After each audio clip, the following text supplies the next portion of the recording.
Okay, say hi to you folks, and hi to the folks out there that are sitting in their offices or at home.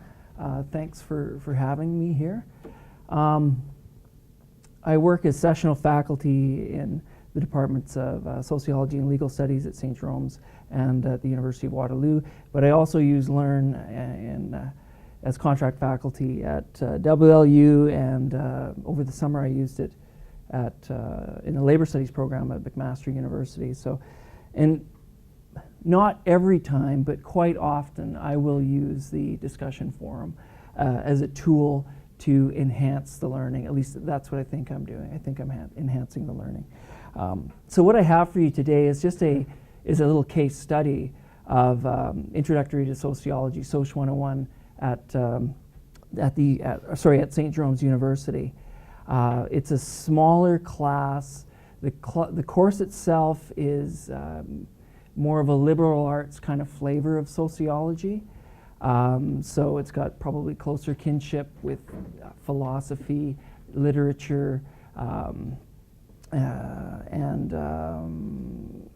arguably and less of a sort of a connection with statistics and economics, which we kind of get confused about that.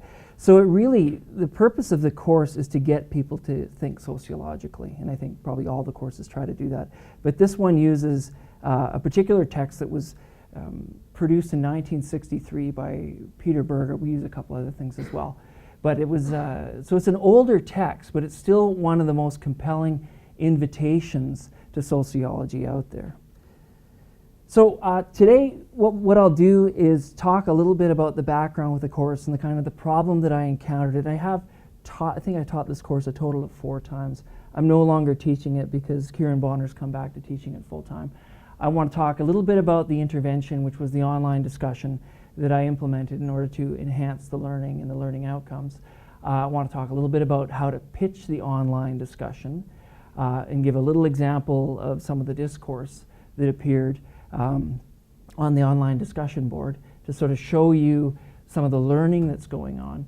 I want to talk about perceived outcomes and benefits, and I say perceived because there's no real way to measure this in a clear way. And then a little bit maybe about some best practices and some issues and pitfalls that I've run into in learning discussions in different contexts, and then we'll have some questions. So here's the problem. Soc 101 at St. Jerome's, course designed by Dr. Kieran Bonner.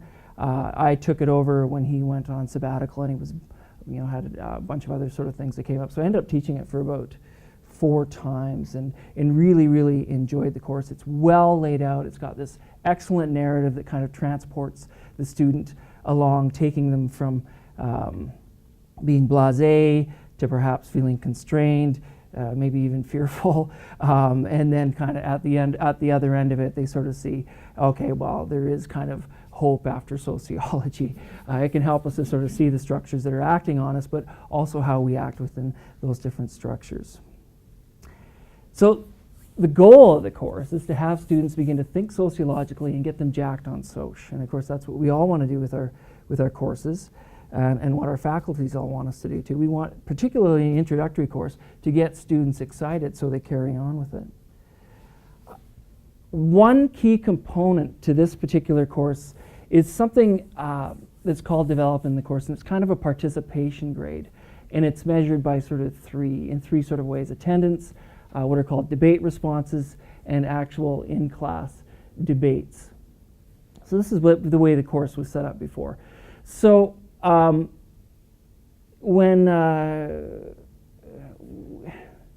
the idea here is that students all come in at different levels.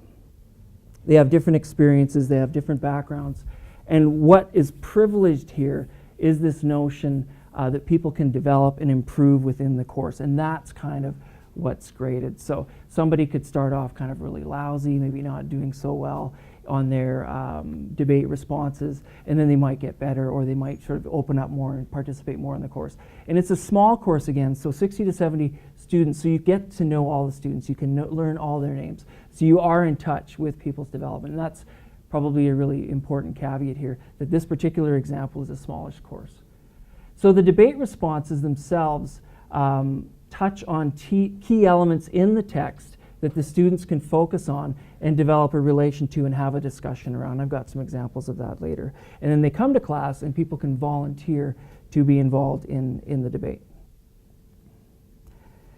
The problem, of course, was how to get students more prepared to engage with the material in the classroom, not only to engage in the debate and feel comfortable debating with each other, but when the debate sort of spilled out into the classroom, to get everyone to participate a lot more and feel more part of a classroom experience.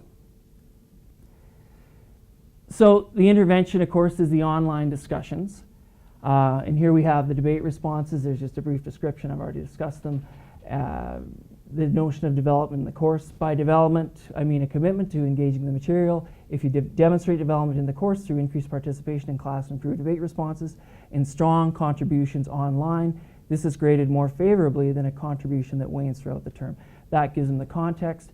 The online discussions, the students are placed into smaller groups, maximum 5-6 people, and the discussion groups are evaluated. They exist to assist with the digesting of the readings before class, and also to help them kind of get their legs underneath them. For a lot of these students, it's the first time they've done any sort of significant writing at the university level. It's a first-year course. So that opportunity to kind of exchange ideas in that online forum allows them to get their feet wet before they write their actual debate response, which they hand in a physical copy in the classroom. So here's a little example of a debate point. And so from Peter Berger, the sociological perspective accurately shows how much our actions are shaped, even controlled by society. So that's the debate point. Students are instructed to either be for or be either for or against that. They can even tread a middle ground, but to have some fun, to be playful with it, even to bring in some examples. And they're basically allowed to, they would get this on, say, a Thursday. If the class is on a Tuesday and Thursday, they would get this on the Thursday. They would have to post their responses and respond to other people's postings by the Sunday night, and then they'd have the Monday to kind of write up their piece. So here's just a little example from Group 8. So hey, Group 8, congrats on posting before the Learn outage. I actually found this chapter to be pretty interesting and engaging. I didn't even nap between pages. I thought a lot of what he said to be pretty applicable, especially about the social controls such as physical violence, economic sanctions, control through our social interactions, ridicule, gossip, ostracism, and condemnation, as well as our own personal values and morals. I definitely agree with you, Susan, when you said, quote, despite believing that our fate and decisions are our own, in reality it is the broader society and the social controls they place on us that are what forces us to act a certain way, end quote. Before taking this course, I had never really considered how social controls affected us as a whole, and you worded it in a way that made a lot of sense to me. I agree with you, Melanie, when you mentioned how the idea of violence controls the way we act, because it definitely does. Okay. So you can see here, you know, this is not all of them come out this way, and I think all of us who've used online discussions, you don't always get the engagement you want, but here's a situation where the engagement's been pretty good. They've picked up on what each other have said. They're able to articulate a position vis-a-vis the debate point, and they're able to actually understand what's at stake here. So this is sort of a good example. So they've done the readings, they're able to engage in the material online, and then they write up their debate responses, and then they enter the classroom with all that material ahead of time. So they're well prepared when they come into the classroom. They're confident, they're ready to engage. It also gets them up and debating as well. So perceived outcomes or benefits here.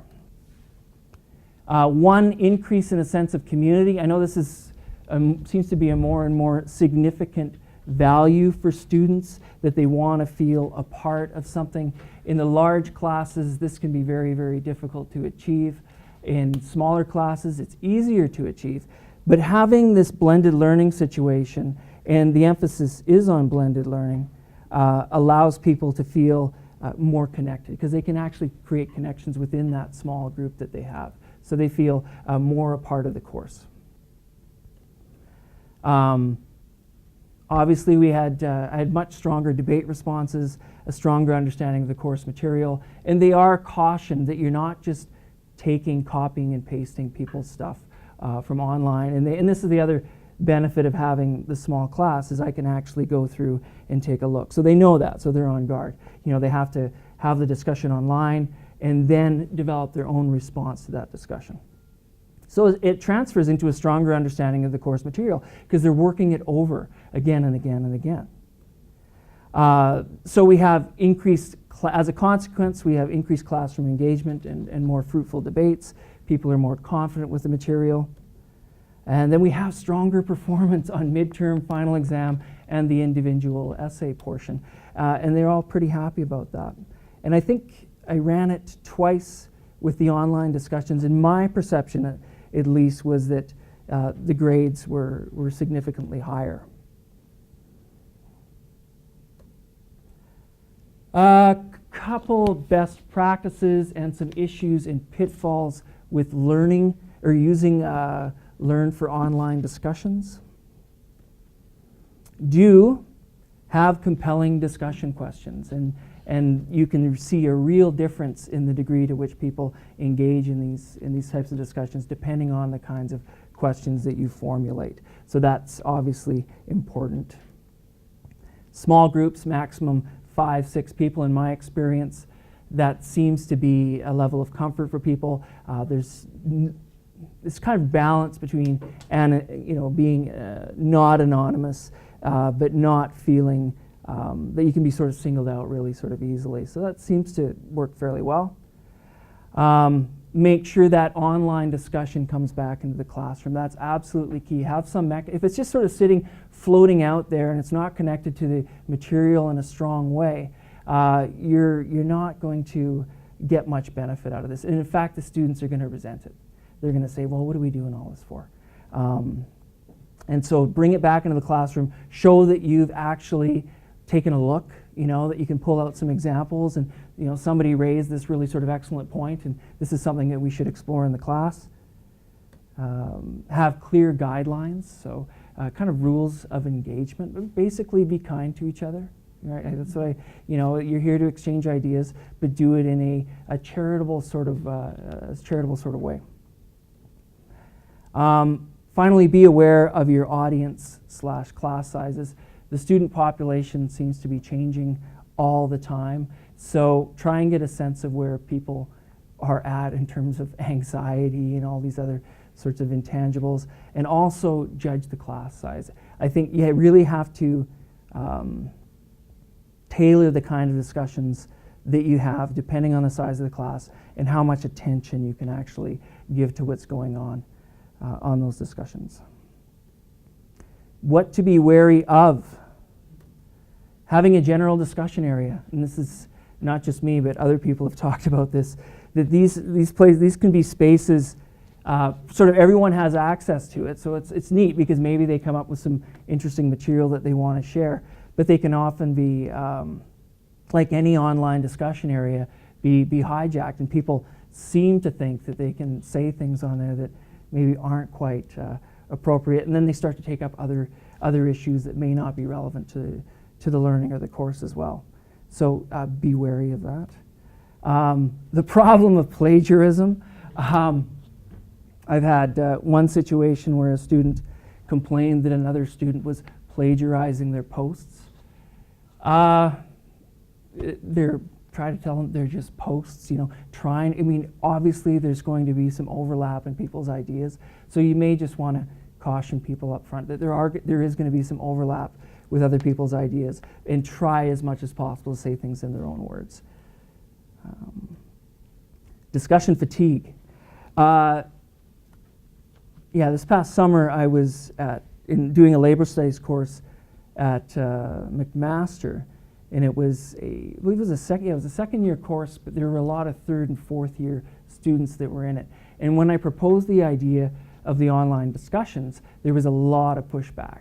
these, we don't want to do them, they're useless, yada, yada, yada.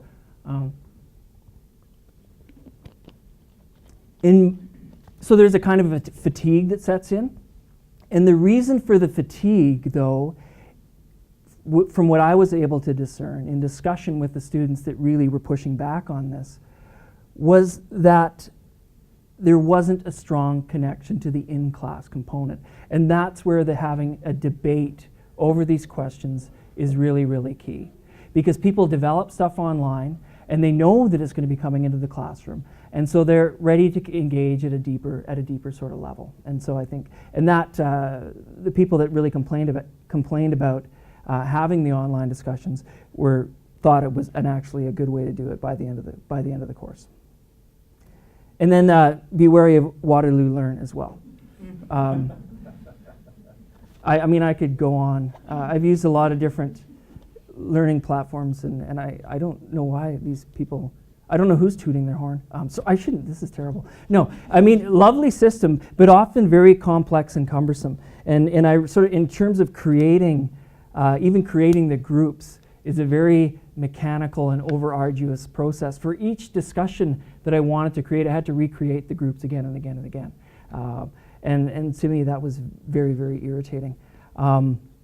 So yeah, desire to frustrate. No, yeah, I'm being awful.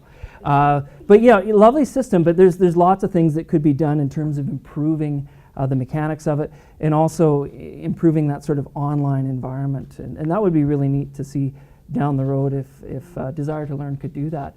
I mean, we can't obviously go the way of Facebook, but something that's kind of more appealing to the user than the existing interface, where you can incorporate video and images and other links in an easier, sort of more fluid way would be really, really cool. And that's all I've got. So if anyone has any, I don't know if we're going to do questions at the very end, or do you want to do them now? I think we should do them now. Sounds good. While people are thinking about discussions, because Anne's topic is quite different, so it's kind of nice to keep the flow. So are there discussions around here? I'm going to pass this around if anybody has questions, so we can capture people's voices correctly.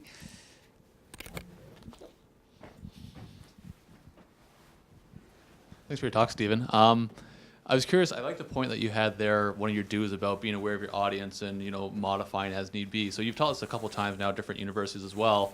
Have you had to do any kind of modifications? Like, I'd be interested to know what you did decide to modify and how you did that, and what the results were as a result of you modifying things.